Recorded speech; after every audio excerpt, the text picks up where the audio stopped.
There it goes. All right, so today we're going to take this information, because remember we kind of did it in notes format. It's not even in complete sentences. It's not really ready for you to make an essay. It should be ready for you to turn it into an essay.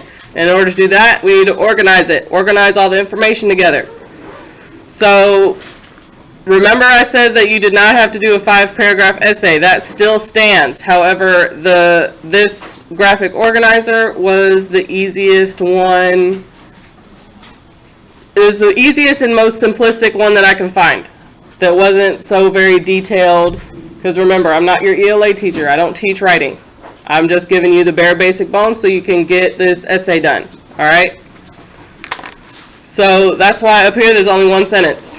That's basically going to be your starting sentence. You're introducing your person. All right?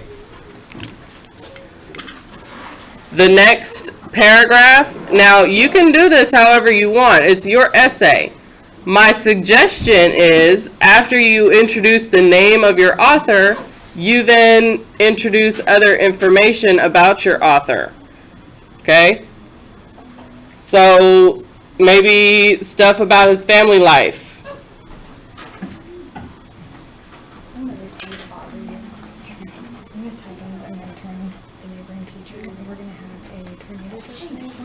This could include, birth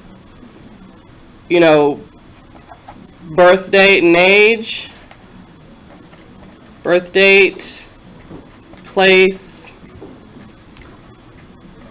age, spouse and kids, if they have any. Where they currently live now and any hobbies, right?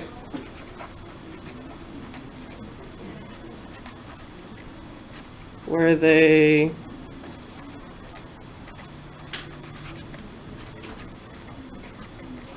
If they are still alive. If they have passed on, obviously, instead of, where they currently live, it'll be something along the lines of where this author has passed away, what date they passed away on, and and where they lived, before they died. Okay, as kind of a extra tidbit, you could put, where their remains are if that information is available. Sometimes it is, sometimes it isn't. It depends on the prominence and notoriety of the author. Okay. I know I said hobbies up here, but, as I'm thinking through this, maybe hobbies would not fit with family life so much as it would fit with maybe interests. It could be another section.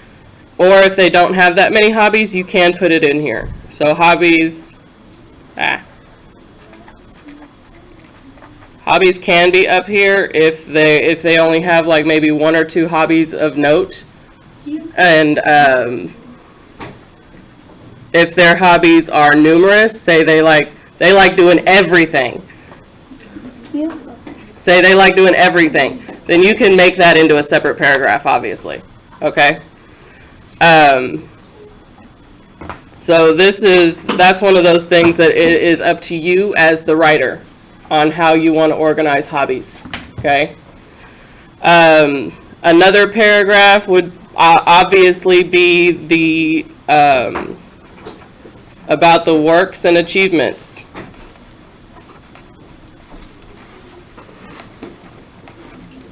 Okay. You'd fill in, obviously your topic sentence up here would reflect the subject of what you're doing. Okay.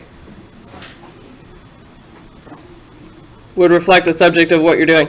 And then your supporting details would include examples of work,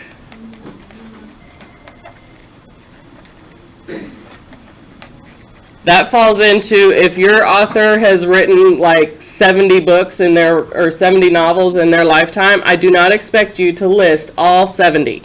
Okay? You can say that the author is known for writing in such and such genre. Here are some examples of their work. Okay? Like J.R.R. Tolkien is well known for his fantasy novels. Some examples are the Lord of the Rings series and The Hobbit. Okay, that's the fantasy genre. But that's an example there. You would also include awards here. Awards received. I keep forgetting that was like that. Okay, awards that they received. Some of you guys have information that they were nominated for an award. Just because they were nominated for it does not mean that they won it. Okay? So kind of narrow down your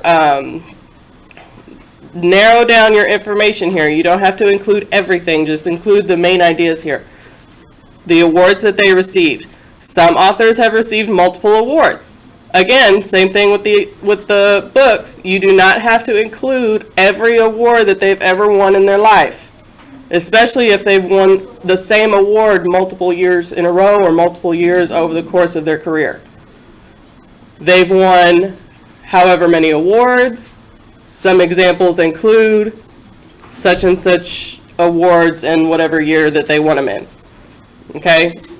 If it says what book won what award, you can tie it in that way also. Okay? Try to tie them together.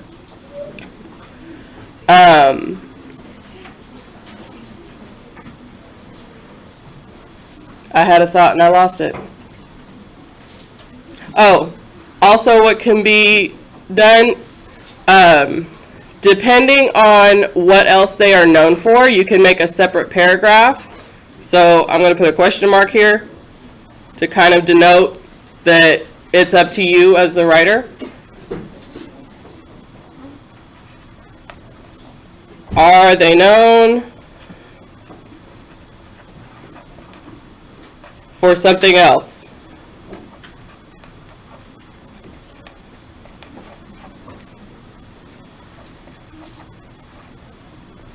Okay, and what are they known for?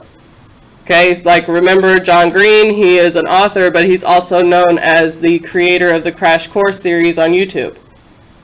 That's a lot. So that is something that I, as writing this essay, would put as a separate paragraph because that's a lot of information on there for his internet presence.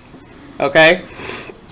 Some of you guys, it won't be that extensive, so you could also put it here.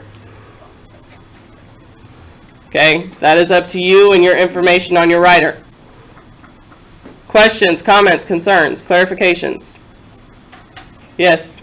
Minimum of how many paragraphs? Minimum 2. Okay.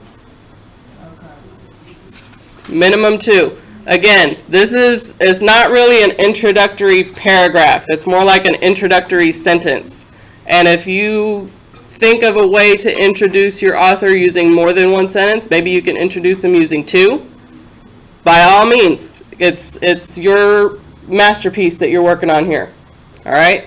Again, y'all are in 6th grade, so I don't expect a college thesis, but I do expect you to observe the basic writing conventions that you have learned up to now, like spelling and, capitalization rules.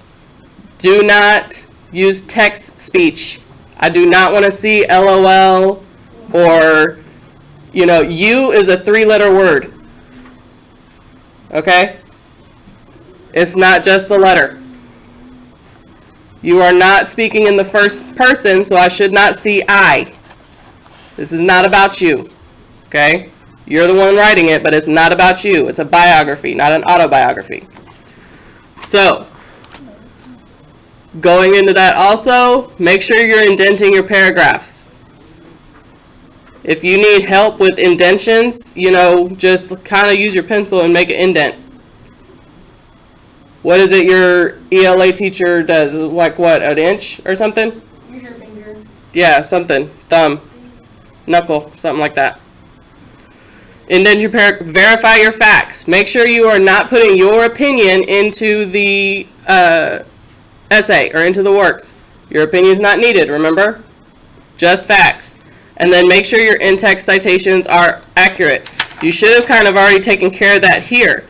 Obviously, as the information is put over here, it's going to carry over. All right? Remember that your in-text citations need to follow a specific format. They're in parentheses.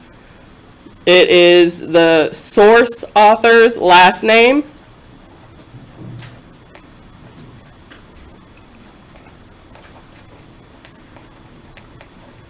And then the page number. No commas, no punctuations, nothing.